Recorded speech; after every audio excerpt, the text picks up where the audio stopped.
This upcoming Monday marks 45 years since the Iranian Hostage Crisis. In the winter of 1979, the Islamic Republic of Iran took 65 Americans hostage to protest of the United States. One Missouri man is part of that history, and he says the importance of this anniversary is immeasurable.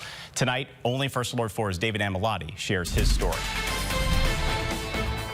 Go ahead and vote. A small crowd gathers as retired Marine Sergeant Rocky Sikman takes a stand with a rifle in hand.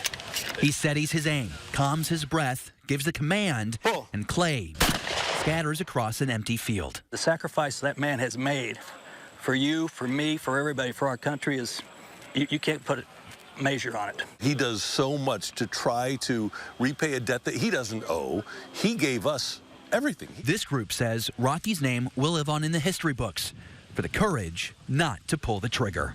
In Tehran tonight, the American embassy is in the hands of several hundred Iranian students who took control after a 3-hour skirmish with U.S. Marines. CBS Evening News broke into programming, sharing the Islamic Republic of Iran had taken hostages, most of them American. The small contingent of U.S. Marine Guards, under orders to avoid violence, tried to disperse the crowd with tear gas. Students were demanding the Shah of Iran, who was allowed into the U.S. for cancer treatment, be returned to Iran to stand trial. Among those defending the embassy, 20-year-old Marine Sergeant Rocky Sikman from Missouri. I was about 30 yards away from the front gate. I could see them come over the wall. There was no security at the front gate. Rocky says he retreated inside the embassy, holding off the Iranians for almost 3 hours before they broke inside. Sikman was ready to take out targets, but first took a call from the commander-in-chief. President Carter at that point in time says it's going to be 18 hours before we can get any help to you. Give yourself up. We'll get this resolved with diplomacy. How does history change if Rocky Sikman fires his gun inside the embassy? I wouldn't be sitting here with you, Dave. You always wonder, had you fired General Mattis, I got to meet him once. He goes, Rocky, you probably would have started World War III. What does it mean to you to have your story preserved here with all these other heroes from your hometown? Honored, just privileged. The Washington Historical Society stands just 6 miles from his childhood home in Krakow, Missouri. The young guy I was back then. An exhibit honoring Rocky sits in the back corner. Hard memories, but also happy memories. This cabinet protects 2 pages from a diary. This is June 25th, 1980. Rocky kept while held in captivity those 444 days. Just got finished cleaning our cell. Also on display, his uniform, news articles, and other keepsakes. When you think about your captivity, what's the first thing you think of? They put us up against that wall and put 3 rifles to the back of your head. I mean, you thought you were a goner.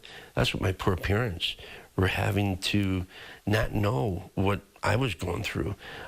Was I alive? Was I dead? I try not to think about it, but every once in a while it pops up and I think about it, and I guess it's only natural. From the KMOV archives, First Alert 4 sat down with Rocky's parents, Tony and Virgil Sikman, 2 days after their son was captured. We have so many people around here praying with us and for Rocky that I have good feelings. How often do you consider your own death in captivity? Morning, noon, and night, 444 days. In the morning, they get you up, put you in a chair, and you sat there.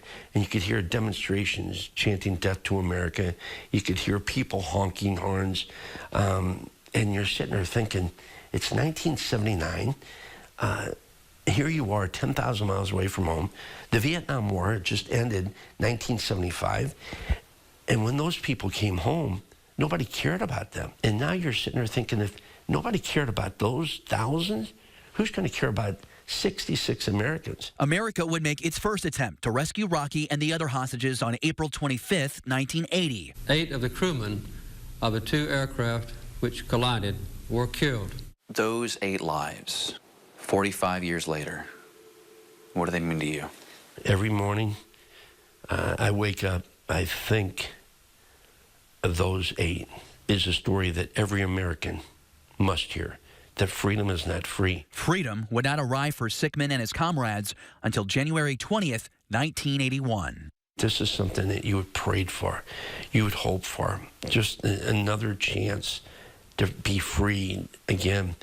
All of a sudden, as we're unblindfolding, you're looking at people that you hadn't seen in 444 days. You look bad, you're in shock, and you smell bad too.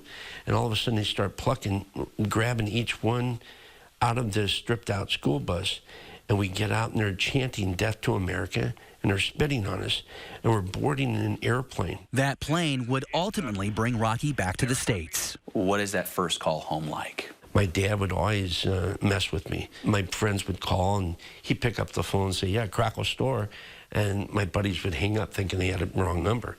So I made my first phone call home, and my dad was on. He answered the call, and I said, "Yeah, is this Crackle Store?" He goes, No, this is Sikman's." I said, "Hi, Dad, this is Rocky."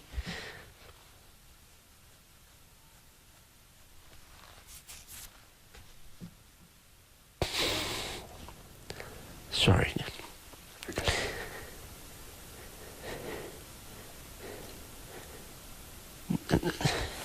You're good? Yeah. Wish he could be here now. You miss him? I hope, yeah. I hope I'm gonna be half the man he was. Archive video shows Rocky's father stepping off the plane in D.C. with a bottle of champagne to celebrate his son's return.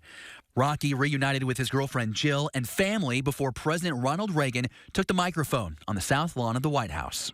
By no choice of your own, you've entered the ranks of those who throughout our history have undergone the ordeal of imprisonment. Then it was off to St. Louis. A massive ribbon on the comms tower first caught Rocky's eye. Beautiful. Walk right over this one. I go, Jimmy. More than 2,000 people awaiting at the terminal. It's just unbelievable, that, the people and everything.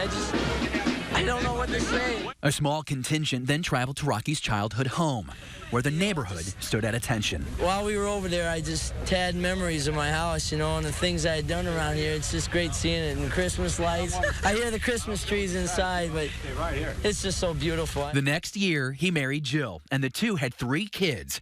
He was ultimately hired at Anheuser-Busch as director of military. That 34-year career would lead him to Folds of Honor, where for more than a decade he's helped raise millions of dollars to send military and first responder spouses and children to college to honor those 8 who gave their lives for his freedom. Do you feel you're making good on your debt to those who gave their lives? Yes, I hope I am, and I want to make sure that those 8 see that I'm earning each day. I'm earning it in memory of them.